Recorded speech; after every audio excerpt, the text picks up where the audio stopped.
Alright, good day mga kapot-pot. So, once again, it's Kuya Pot. So, this episode is all about our upgrade sa ating RC. Yan, so naririnig niyo yung background. May nagpreparito. Nagpreparito. So, dito tayo ngayon sa ating mansyon. So, ito yung ating MN99S na 1:12. And ito yung ating MN82 S din na una na natin in-upgrade kasi ni-lift natin, nilagyan natin ng lift pillars para umangat siya kasi yung stock niya is mababa. So pag naglagay tayo ng malaking gulong, sasayad siya dito, magkakaroon ng rubbing.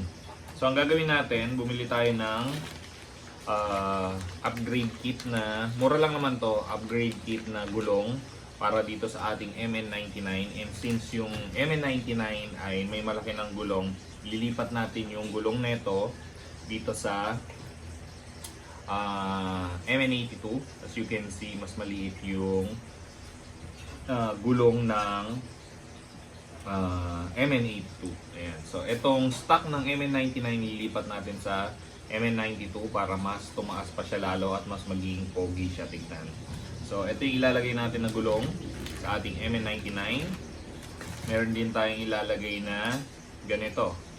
Ito ay papunta rito para sa kanyang steering. So, gagawin na natin siyang bakal kasi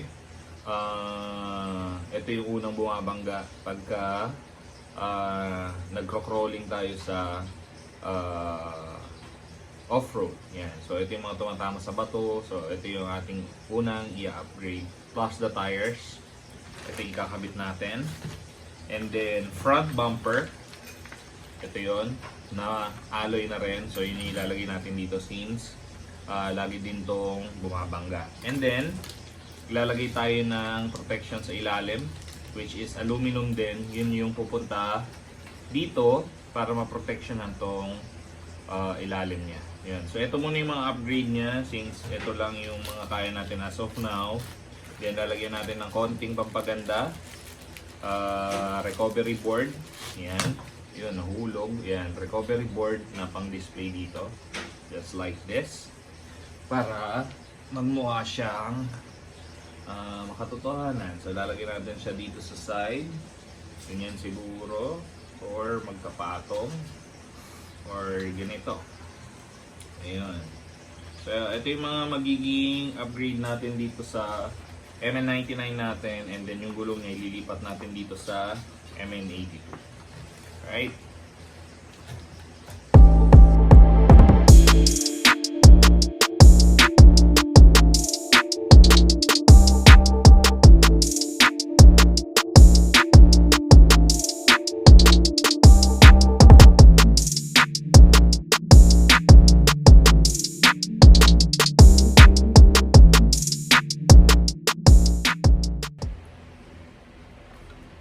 Alright mga kapot-pot, so eto na yung ating final na, di pa naman siya final, pero ito yung naging upgrade natin. So isa-isahin lang natin. So una yung kanyang front bumper.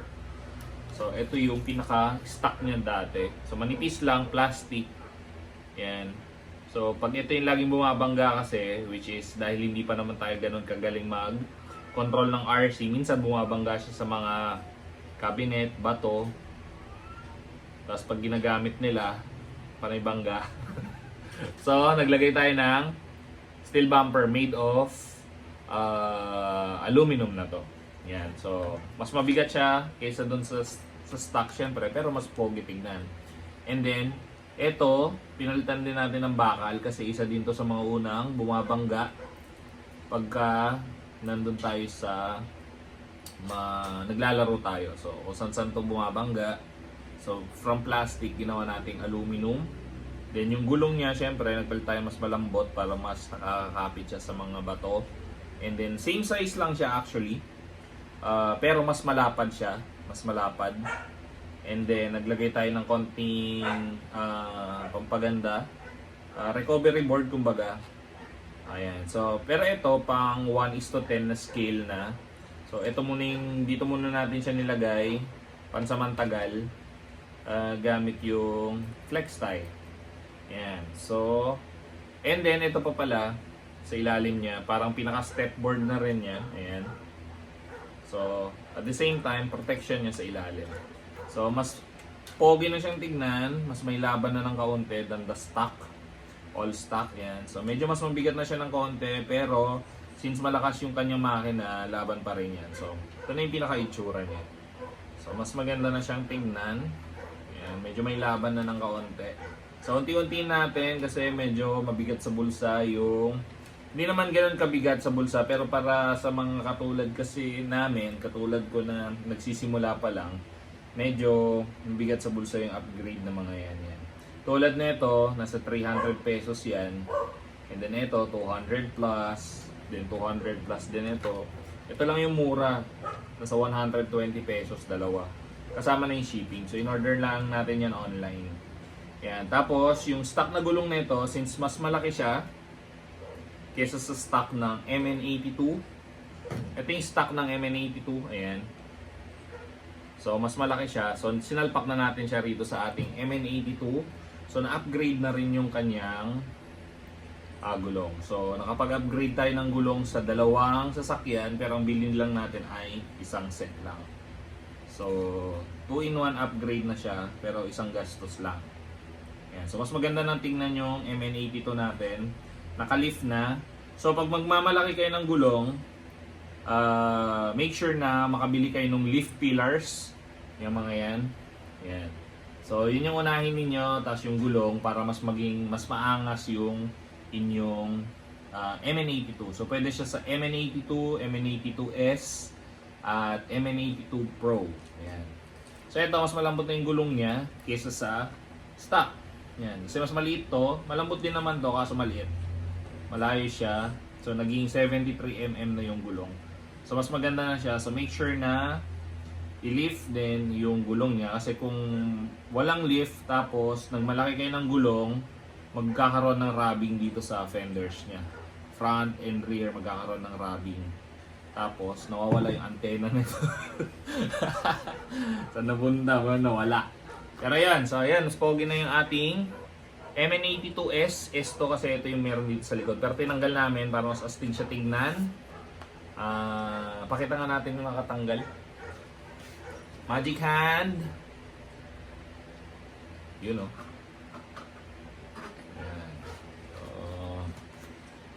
Sa magic hand, ito yan. So, nakaganyan siya before. Ayan. So, ito yung kanyang pinaka-itsura view. Parang mas pogi siya. Ngayon na malaki yung gulong, no? Na may ganito, parang mas makatotohanan na. Pero as of now, enjoy muna namin to. Na ganito yung itsura niya. So that's it. That's our upgrade for our RC as of the moment. So ito muna, enjoy muna namin to. And then pagka medyo kailangan namin ng konting upgrade, especially rito, maraming upgrade for MN82.